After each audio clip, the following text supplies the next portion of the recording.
Hari ini Minggu tanggal 31 Mei tahun 2024 adalah hari Paskah. Sebab itu saya menyampaikan firman Tuhan tentang kemenangan yang mengalahkan dunia ini. Kita ingat bahwa Abraham itu dipanggil keluar dari Ur Kasdim. Kasdim itu negeri Irak. Ada sebuah kota kecil Ur. Ya, di sanalah dia dipanggil untuk menjadi nenek moyang orang beriman supaya dunia ini diselamatkan. Kita baca dalam Kejadian pasal yang ke-12 ayat 1 sampai 3. Pergilah dari negerimu dan dari sanak saudaramu, dari rumah bapamu ke negeri yang akan kutunjukkan kepadamu. Aku akan membuat engkau menjadi bangsa yang besar, memberkati engkau serta membuat namamu masyhur, dan engkau akan menjadi berkat.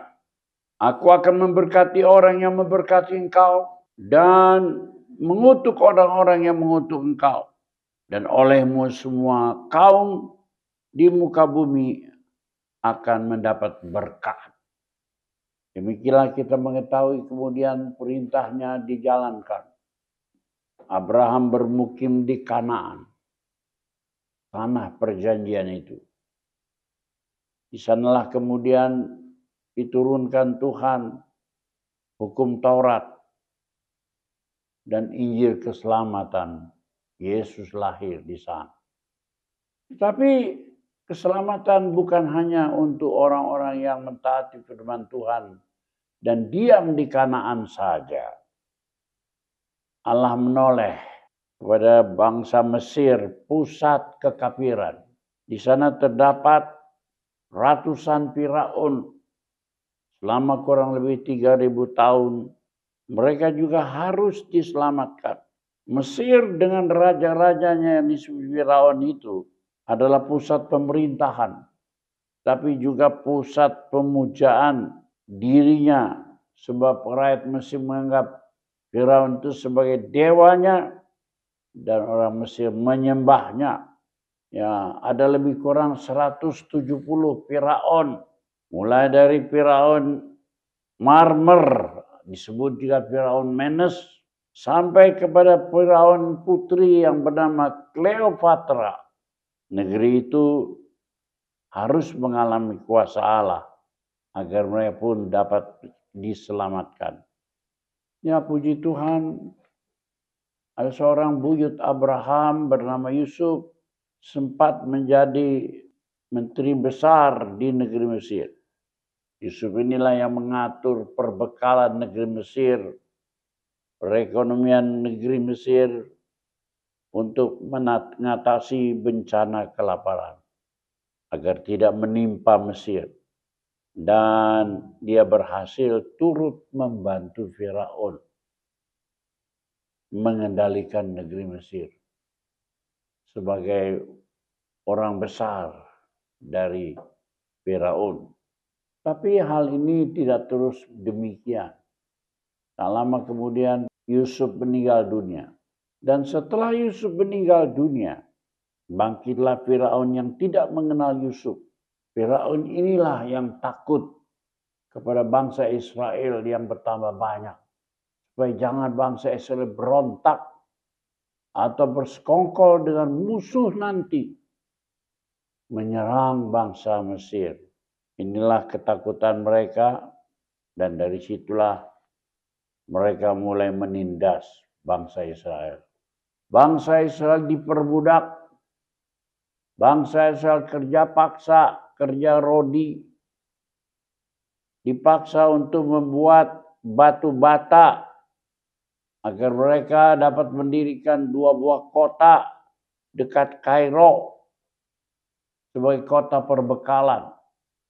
Kota itu diberi nama Pitom dan Ramses agar perbekalan cukup banyak menjaga perekonomian Mesir. Saya sudah beberapa kali ke Mesir. Saya sudah berdiri di reruntuhan kota Pitom dan Ramses. Sementara saya merenungkan firman Allah, tiba-tiba angin besar berputar-putar dan membuat pasir berterbangan. Saya terkejut, lalu kemudian meninggalkan tempat itu.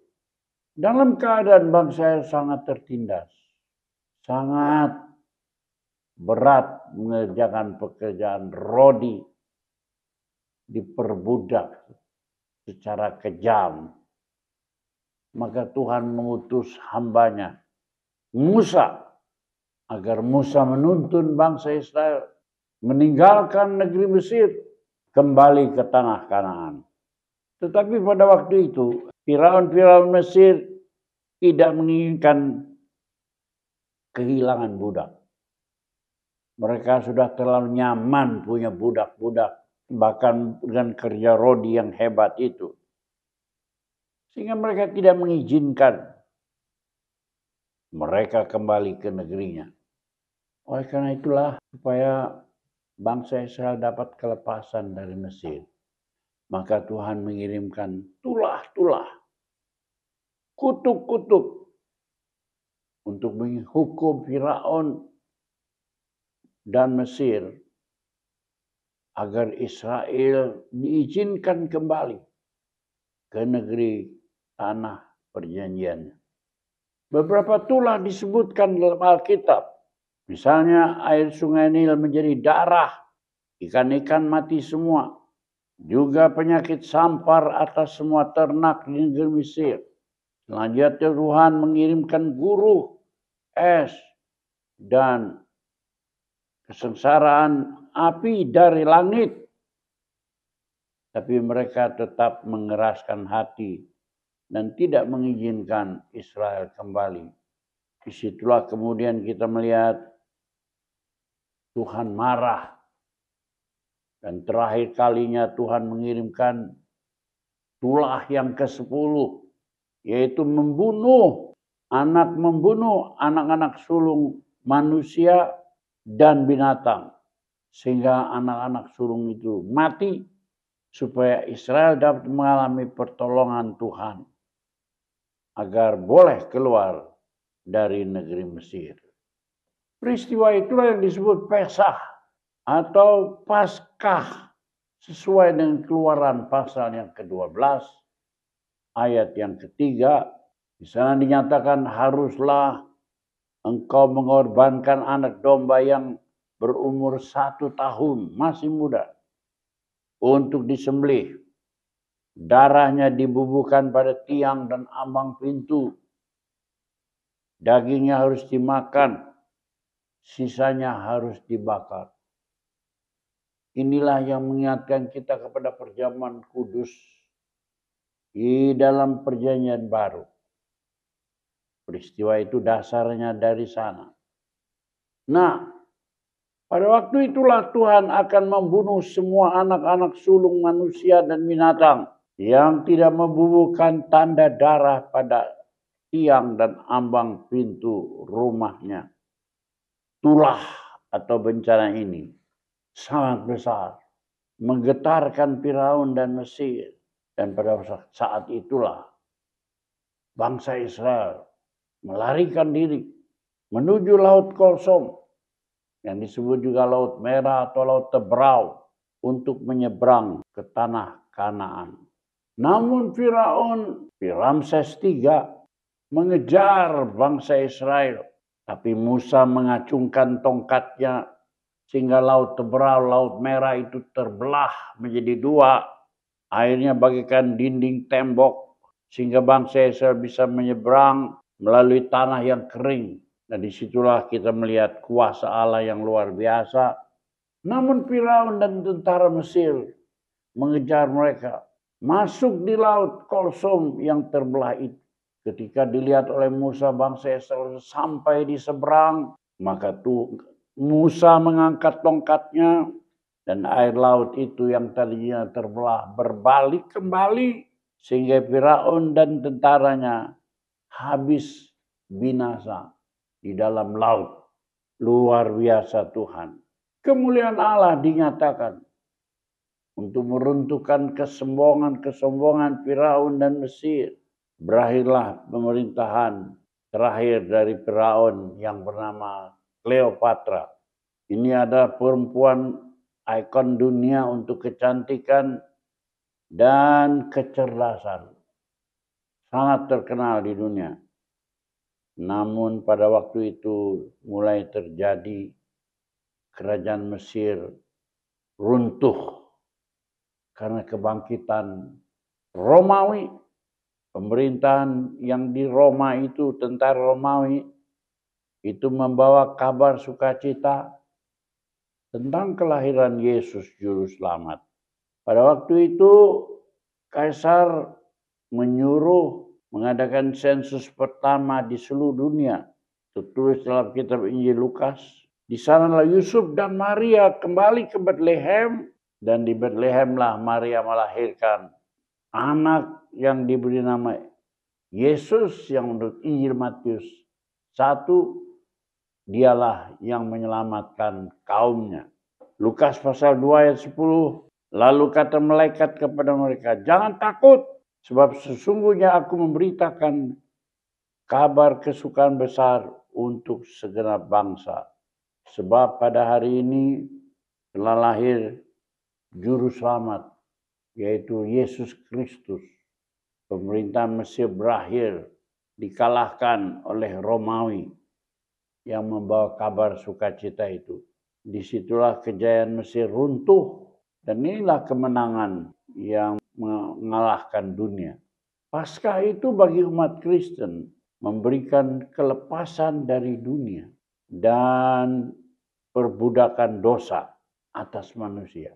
Karena Yesus telah ditindas, dibunuh di kayu salib, mati, dikuburkan, tapi bangkit pada hari yang ketiga.